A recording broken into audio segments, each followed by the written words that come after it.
ನಿಮ್ಮ ಮಕ್ಕಳಲ್ಲಿ ಜಂತುಹುಳ ನಿವಾರಣೆ ತುಂಬಾ ಅವಶ್ಯಕ. ಇಲ್ಲಾದ್ರೆ ಈ ತರ ಆಗುತ್ತೆ ನೋಡಿ. ಹೊಟ್ಟೆ ನೋವು ಹಾಗೂ ವಾಂತಿಯಿಂದ ಬಳಲುತ್ತಿದ್ದ 4 ವರ್ಷದ ಪುಟ್ಟ ಬಾಲಕಿಯ ಶಸ್ತ್ರಚಿಕಿತ್ಸೆ ಕೈಗೊಂಡ ವೈದ್ಯರೇ ದಂಗಾಗಿ ಹೋದ ಘಟನೆ ಗ್ರೇಟರ್ ನೋಯ್ಡಾದ ಜಿಮ್ಸ್ ಆಸ್ಪತ್ರೆಯಲ್ಲಿ ಸಂಭವಿಸಿದೆ. ಪುಟ್ಟ ಬಾಲಕಿಯ ಹೊಟ್ಟೆ ತುಂಬೆಲ್ಲ ಸಹಸ್ರಾರು ದುಂಡುಹುಳಗಳು ತುಂಬಿ ಹೋಗಿದ್ದು, ವೈದ್ಯರ ಸಮಯ ಪ್ರಜ್ಞೆಯಿಂದ ಬಾಲಕಿ ಪ್ರಾಣಾಪಾಯದಿಂದ ಪಾರಾಗಿದ್ದಾಳೆ. ನೋಡಿ, ಜಂತುಹುಳ ನಿವಾರಣೆ ಮಾಡ್ಬೇಕಾದ್ರೆ ಒಂದು ಮಾತ್ರೆ ಬರುತ್ತೆ, ಟ್ಯಾಬ್ಲೆಟ್ ಆಲ್ಬೆಂಡಜೋಲ್ ಅಂತ. ಈ ಮಾತ್ರೆ ಈ WHO ಇಂದ ಅಪ್ರೂವ್ ಇದೆ, ಮಕ್ಕಳಲ್ಲಿ ಸೇಫ್ ಇದೆ. ನಿಮ್ಮ ಮಕ್ಕಳಿಗೆ ಎಷ್ಟು ಡೋಸ್ ಕೊಡಬೇಕು ಅನ್ನೋದನ್ನ ಡಿಟೇಲ್ ಬೇಕಾದ್ರೆ ಡೋಸ್ ಅಂತ ಕಮೆಂಟ್ ಮಾಡಿ, ಮತ್ತೆ ನಿಮ್ಮ ಮಗುವಿನ ಏಜ್ ಎಷ್ಟಿದೆ ಅದನ್ನು ಕೂಡ ಕಮೆಂಟ್ ಮಾಡಿ.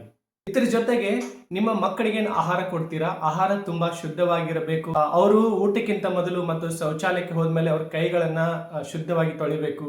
ಮತ್ತೆ ಮಕ್ಕಳು ಸಾಮಾನ್ಯವಾಗಿ ಮಣ್ಣಿನಲ್ಲಿ ಬಹಳ ಆಟ ಆಡ್ತಾರೆ. ಸೊ ಮಣ್ಣಿನಲ್ಲಿ ಆಟ ಆಡೋದ್ರಿಂದ ಏನಾಗುತ್ತೆ, ಅವ್ರ ಉಗುರಲ್ಲಿ ಅದು ಧೂಳು ಹೋಗುತ್ತೆ, ಈ ಮಣ್ಣು ಹೋಗುತ್ತೆ. ಹೀಗಾಗಿ ಮಕ್ಕಳ ಉಗುರನ್ನ ನೀವು ಅದನ್ನ ತೆಗಿಬೇಕು.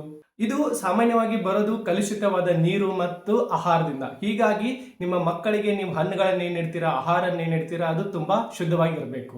ಈ ರೀತಿ ಮಾಡಿದ್ರೆ ನಿಮ್ಮ ಮಕ್ಕಳಲ್ಲಿ ಜಂತುಹುಳುಗಳ ನಿವಾರಣೆ ಮಾಡ್ಬೋದು. ಎಲ್ಲರಿಗೂ ಈ ವಿಡಿಯೋನ ಶೇರ್ ಮಾಡಿ. ಇದೇ ರೀತಿ ಆರೋಗ್ಯದ ಕಂಟೆಂಟ್ಗಾಗಿ ನಮ್ಮ ಪೇಜನ್ನು ಫಾಲೋ ಮಾಡಿ.